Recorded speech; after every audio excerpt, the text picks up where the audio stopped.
Oke, bismillahirrahmanirrahim. Assalamualaikum warahmatullahi wabarakatuh. Nama saya Lydia Nurliani, saya dari kelas RPL 3A, akan menjelaskan sedikit materi dari sistem operasi. Jadi, definisi dari sistem operasi itu adalah salah satu perangkat lunak atau software yang bertanggung jawab mengatur atau mengontrol kerja perangkat atau disebut dengan hardware dan menjalankan aplikasi atau software di dalam suatu sistem komputer. Jadi, sejarah sistem operasi ini mempunyai 4 generasi. Yang pertama, sistem operasi generasi pertama pada tahun 1945 sampai 1955. Sistem operasi ini merupakan awal perkembangan sistem operasi komputasi elektronik sebagai pengganti sistem komunikasi mekanik. Yang kedua, ada sistem operasi generasi kedua pada tahun 1955 sampai 1965. Sistem operasi ini memperkenalkan adanya BPS atau biasa disebut dengan Batch Processing System. Yang ketiga, ada sistem operasi generasi ketiga pada tahun 1965 sampai 1980. Pada generasi ini, perkembangan sistem operasi dikembangkan untuk melayani banyak pemakai sekaligus. Yang terakhir, ada sistem operasi generasi keempat pada tahun 1980-an sampai pasca 1980-an. Sistem operasi generasi ini digunakan untuk jaringan komputer di mana user menyadari keberadaan komputer-komputer yang saling terhubung satu dengan yang lain. Jadi, sistem operasi ini juga mempunyai tujuan. Salah satunya yaitu mengontrol eksekusi program-program aplikasi dan juga interface sistem antara pengguna komputer dengan hardware komputer.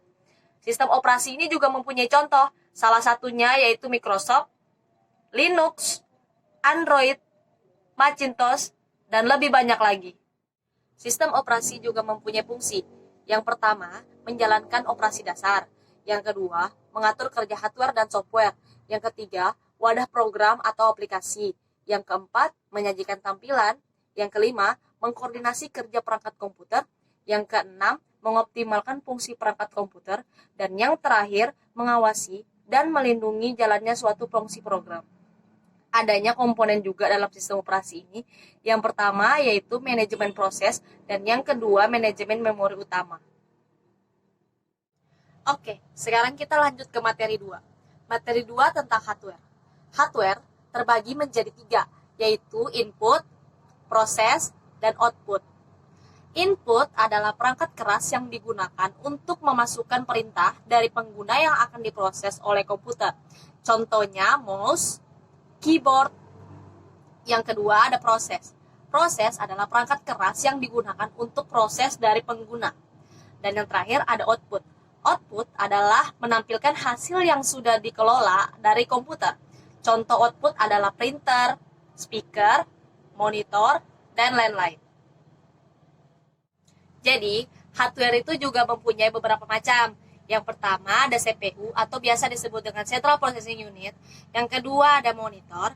Yang ketiga ada keyboard. Yang keempat ada mouse. Yang kelima ada printer. Yang keenam ada CD-ROM. Yang ketujuh ada compact disk atau biasa disebut dengan CD. Yang kedelapan ada floppy disk. Yang kesembilan ada hard disk. Dan yang terakhir ada scanner. Nah, di sini komponen PC itu juga ada beberapa komponen. Yang pertama ada motherboard atau biasa disebut dengan papan utama.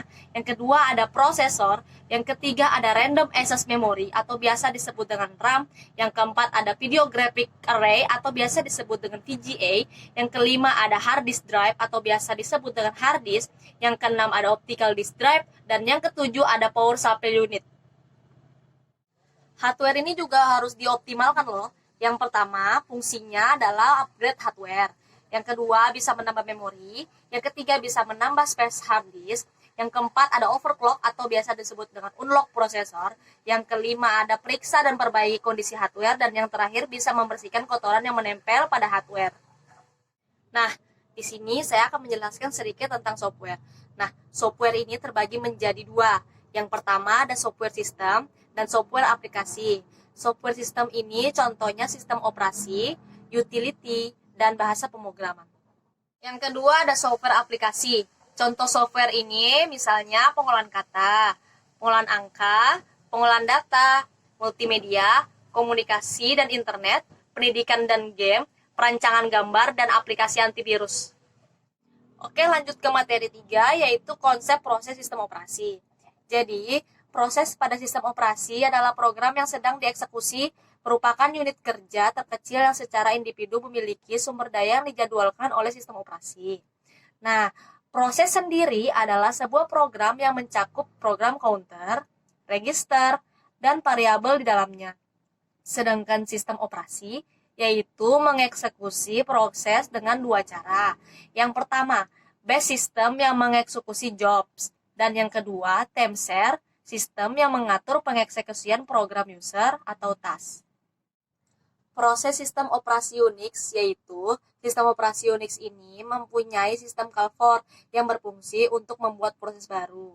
Nah, proses ini dibagi menjadi dua lagi. Yang pertama proses induk dan yang kedua proses turunan yang identik. Dan suatu proses akan diterminasi ketika proses tersebut telah selesai mengeksekusi perintah terakhir secara meminta sistem operasi menghapus perintah tersebut. Nah, proses dapat mengembalikan data pada keluaran atau biasa disebut dengan output kepada proses induknya melalui sistem call wait. Di dalam sebuah proses ini ada juga status-status yang ada di dalamnya. Yang pertama ada running. Nah, maksud running di sini adalah proses saat instruksi. Dan yang kedua ada waiting. Waiting adalah proses menunggu suatu event. Dan yang ketiga ada ready. Ready adalah proses yang sudah siap untuk dieksekusi. Yang keempat ada new. New adalah proses yang baru dibuat. Dan yang kelima ada terminate, yang artinya adalah proses yang telah selesai untuk dieksekusi. Di sini saya akan menjelaskan sedikit siklus hidup dari suatu proses. Jadi yang pertama kita harus membuat new. Maksudnya new itu adalah proses yang baru dibuat. Nah, setelah new akan berjalan ke ready. Nah, ready di sini artinya new yang tadi itu sudah siap dan harus ditunggu melalui waiting. Nah, dan setelah waiting akan berjalan atau biasa disebut dengan running. Setelah running selesai, akan langsung diterminate, artinya proses sudah selesai. Nah, biasanya jika di bagian running itu bisa ada kesalahan yang biasa disebut dengan interrupt. Jadi, setelah running bisa jadi mengalami kesalahan dan dia akan kembali ke ready dan akan menunggu lagi. Begitu. Selanjutnya kembali ke materi 4 yaitu konsep thread. Thread sendiri merupakan unit dasar dari penggunaan CPU yang terdiri dari thread ID, program counter, register set, dan stack. Thread juga berbagi kode section, data section, dan sumber daya sistem operasi menggunakan thread lain. Nah, contoh thread di sini adalah web browser mempunyai thread untuk menampilkan gambar, sedangkan thread lain sebagai penerima data atau bisa disebut dengan network. Nah, thread sendiri terdiri dari dua jenis. Yang pertama ada single thread, yang kedua ada multi thread. Nah, di sini perbedaan proses dengan thread tunggal dengan proses thread yang banyak adalah dapat mengerjakan lebih dari satu tugas pada satu satuan waktu. Nah, keuntungan dari thread ini ada banyak loh. Yang pertama itu responsif, yang kedua bisa berbagi sumber daya, yang ketiga ekonomis, dan yang terakhir adalah utilisasi. Nah, di sini saya akan menjelaskan multithreading.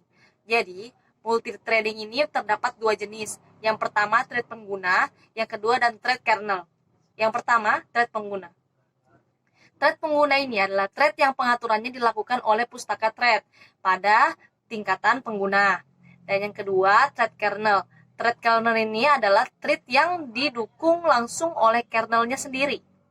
Nah, kita lanjut ke materi 5, yaitu deadlock pada sistem operasi. Deadlock pada sistem operasi adalah suatu kondisi di mana dua proses atau lebih saling menunggu proses yang lain untuk melepaskan resource yang sedang dipakai.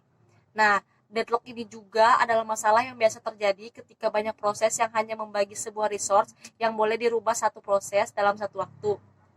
Nah, deadlock ini juga mempunyai kondisi yang terjadi dalam deadlock ya, bernama starvation.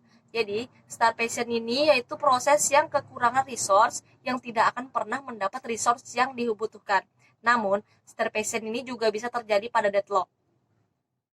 Nah, kita masuk ke materi terakhir yaitu materi ke-6 yang berjudul konsep memori pada sistem operasi. Jadi, memori merupakan tempat menampung data dan kode instruksi program. Memori adalah pusat kegiatan pada sebuah komputer. Setiap proses yang akan dijalankan harus melalui memori terlebih dahulu. Nah, hierarki pada memori ini juga terdiri dari beberapa jalur. Yang pertama ada register, yang kedua ada cache memory, yang ketiga ada primary memory, dan yang terakhir ada secondary memory. Nah, sekian penjelasan ringkasan materi tentang sistem operasi dari saya. Kurang lebihnya mohon dimaafkan. Wabillahi taufik walhidayah. Assalamualaikum warahmatullahi wabarakatuh. Salam coding.